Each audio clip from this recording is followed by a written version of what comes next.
Okay, everybody, so I'm currently here at the first layer handler again. As you can see, I took some covers off, trying to see what else maybe could possibly be causing this issue that we're having here. And the first thing I did was I tried looking into the whole house humidifier thing that I told you about. Let me go ahead and go up here. As you can see, yeah, there's the inside. Sorry, it's kind of dark. There's the evaporator coil, and that port right there is where you slide the humidifier pad into. And over here is where the, so here's that return duct that I told you about. And then here's the damper in the closed position. But trying to get into that thing and seal it off with tape, sorry it's so dark, I don't really know if I'm going to be able to do that. It just seems like it's too much in there. There's not much surface that the tape can hold on to. So I'm probably going to skip that. But there is something I did notice here. Let me show you something. So here's the evaporator coil. And there's the panel for it right there. And the only thing I noticed was everything inside looks okay for the most part. The TXV, I guess, would be that thing right inside there. And here it is all wrapped up, and that looks perfectly fine, so I'm not going to touch it. But there is something I noticed here. Here's one side of the evaporator, as you can see, all right? And I was noticing this interior insulation right here, right? You know, the part that insulates the air handler, okay? And so this looks good. I think over there is fine. But this side here I noticed was by the insulation, okay? And I have the thermostat on fan mode right now.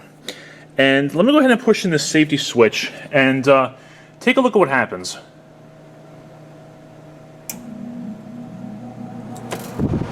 Look at that. See how that whole thing of insulation is being pushed against the evaporator? I'm actually wondering if that's our problem, because you have, hopefully there's not too much wind noise on the camera, sorry if there is. You have that part right there, but look over there. That whole thing on the side is covering that entire section of the evaporator. So that whole right side is probably getting very little airflow across it. You can see all the, I'll take my finger off now. You can see all the coils there. So this entire section of the evaporator is probably getting very reduced airflow. So there's probably plenty of airflow coming through here, okay, but not so much through here.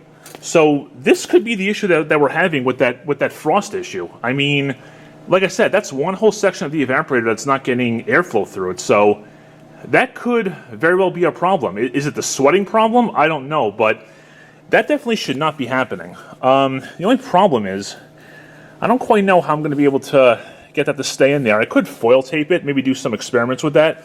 I was thinking of putting some foil tape down here across the seam.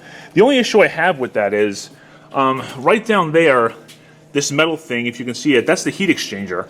And you know, if that foil tape were to come off and touch the heat exchanger, you don't want that to happen. So I'll have to see what I can do, but I think I found the issue of why this was doing what it was doing was because this whole thing is flapping up against here and blocking this part of the evaporator. There's a huge section of air.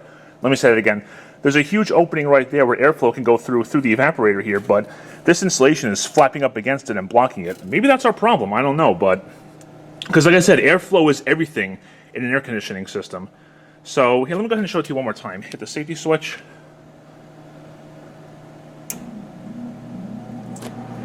Yeah, look at that. I think it's going all the way through too. Like it's an entire section. So I'm going to try to see what I can do in a safe manner, and hopefully, like I said, do I know for sure this is our problem? I don't. But I mean, what I could try doing is I could try to see if I can find a way to get the insulation to stay put and not go against the evaporator like that. And then here, let me feel through. Hold on. Oh yeah, this whole thing is going against the evaporator, not just this corner, this whole thing. So yeah, that's definitely a problem. All right, so I'm going to do some experimentation here, and let me see if I can find a way to get the insulation to not do that. All right, guys, got an update here for you sometime later. As you can see here, here's all the foil taping that I did on it for now. I put it all along here, wrapped it around the side, and at least when I put the panel back on, this should hold it in place. Everything's on as tight as it can get. I made sure there's no adhesive parts sticking out. Everything's all down like it should be.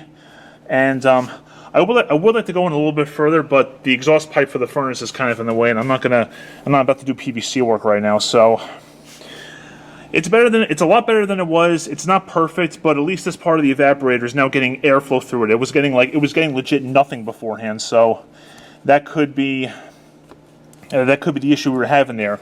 So let me do this first. Let me go ahead and show you what it looks like. So let me push in the safety switch, get the blower going. Okay, and yeah, you can see that. Sorry if there's any wind noise on the camera. You can see that part of the evaporator is now getting airflow. Towards the back, it's kind of going a little bit up against it, but there's a lot more opening to it now than there was. You can see that whole opening it has below it. So it's definitely a lot better than it was, and the foil tape's holding well, so I'm happy about that. Yeah, that's a lot better than what it was getting, so that's just how it's going to have to be for now. So I'm going to let it run in blower mode for a few minutes, see if the tape holds, and if it does, put everything back together, put it back in cooling mode, and we'll check the vent temperatures and everything. We'll see how that goes. Alright, so it's been running now on fan mode for about 10 minutes, and I think it's doing fine. All the tape seems to be holding. I'm not seeing anything coming loose. So, and there's tons of air going to that part of the evaporator now. So I think we're going to be okay, honestly, as things are. The only thing I'm wondering about, of course, is foil tape rated well, or not the foil specifically, but the adhesive? Will the adhesive handle heating season well? Because this is after the heat exchanger. So we're going to have to see how well that goes. If it doesn't go well, then I'll see if I can just rip this insulation out, because there's no other option I have here aside from removing the evaporator. But yeah, who the hell's going to do that? And I can't handle refrigerant and all the other expensive stuff that happens with it. So, all right. So I think, yeah, this is pretty much as good as it's going to get for now. But at least it's getting airflow through that part of the evaporator now. All right. So let me go ahead, get this all back together, put it back in cooling mode, and we'll see how it goes. Okay, it's all back together, running in cooling mode. Over here it sounds okay. The first time things didn't sound right. The refrigerant, I could tell, didn't sound correct. Like the very first time I thought it was low or wasn't cooling properly, but that does sound pretty normal as far as I can tell. And there is a little bit of warmth on the line here and the filter dryer, so that's usually a good sign. Alright, so far so good. Panels back on, all back together. So I'm just letting this run for, a few minutes. It only went up to 74 upstairs, so this might run for a little while. So let this fully run, get settled with everything, and then we'll go ahead, check the vent temperatures, and probably not going to run long enough to notice any water or something on the outside, but we'll see how it goes. But for right now, here's how it is, all back together and running. Well, it is currently raining outside right now, so this may not be the most accurate temperature reading, but already this is about maybe 3 degrees cooler since before I did that work on the insulation. So this could be a good result. I don't quite, and it's about 74, 73 in the first floor, so this is an accurate temperature. Or let me say it again, it's a good temperature difference. So this could be a good result, but again, since it's raining, I don't quite know if this is completely accurate. But once it settles out outside, we'll take a look at it again, because I think this is just one of those quick thunderstorms because it's kind of humid outside today. So once the storm passes, we'll go ahead and check and the unit dries out. We'll check this again, and we'll see how it is. We're honestly looking pretty good here, guys. It stopped raining maybe a half hour or so ago, and the unit's still going. And well, that's actually, before it was like 55, 50, or no, 56, 57. Now it's about 5 degrees cooler. So was that the problem? I mean, the guy on the phone, the HVAC guy on the phone, did say that if you have a very good temperature difference like that, your pressure should be fine. I mean, can an overcharge? If you're overcharged, can you still have temperatures like that? If someone can answer that for me, but really, what I'm seeing, that's really good. And right now, it's in the 90s, and it's humid out right now too. There is humidity out there today, so for the unit to give us that right now, with it being dry, that's pretty good. So, maybe we'll wait and see if I still notice a lot of water on the outside unit. If there is, well, we'll see. But for now, that's looking really good. So that's actually a lot better than I thought it was going to be. So could clearing that one section of the evaporator made it better like this? Possible.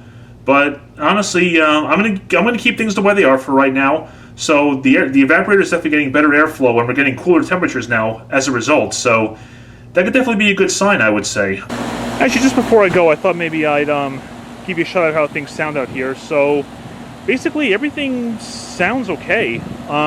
The one thing I'm hearing that I think is a little bit better is the compressor for the first floor unit doesn't seem to be making as much of that sound, as best I can put it, than it used to be. And the fact that it's cloudy right, oh, just turned off. The fact that it's sunny, oh gosh, the fact that it's cloudy right now and not too hot at the moment could be a good sign. The fact that it doesn't sound like it did, and that hissing was good. I know it does that when it shuts off. That's normal. I don't know if it's dried off. Is it still sweating though? That's something I'm not sure of.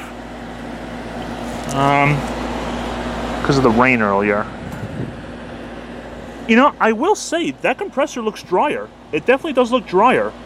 So, and this thing was running for a good, like, 45 minutes. Okay, I'll give you my honest answer. I don't quite know, but from what I can see, it does look drier than it used to. So, could that have been the problem the whole time?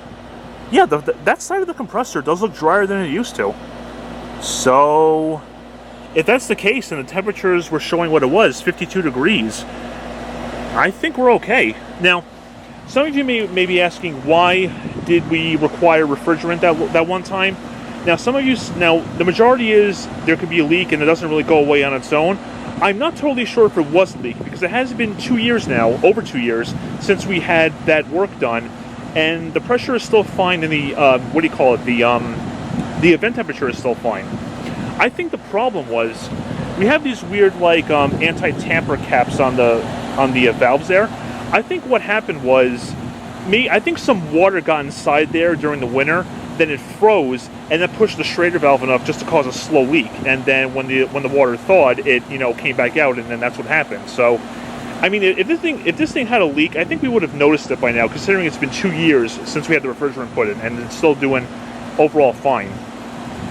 But yeah, I mean, that side of insulation, as you saw, was totally blocking that side of the evaporator, so that it definitely has to be running better than it was. The ultimate test, of course, will be to see what happens when it's a little bit cooler out and see if we get any frost on that line right over there. But basically, if that doesn't happen, then I think we're okay, because I think what it needed was that work that I did. Now, in case some of you are wondering, yes, at some point I will check the second floor one to see if it's going to have that problem, but I'm not doing it right now because it's the middle of summer and it's well over 100 degrees in the attic right now, even with an attic fan, so I'm not bothering with that right now. So I think where we are for now, guys, I'm just gonna leave everything alone as it is. I fixed that insulation. That side of the evaporator is now getting nice airflow through it, and the compressor sounds better. It looks drier, and the vent temperatures were cooler than last time. So who knows? Maybe that was the key. But again, I'm gonna say it's good for now, but I will keep watch. But so far, I'm very satisfied with the results that I have, and we'll see where it goes from here. Thanks for watching, and take care.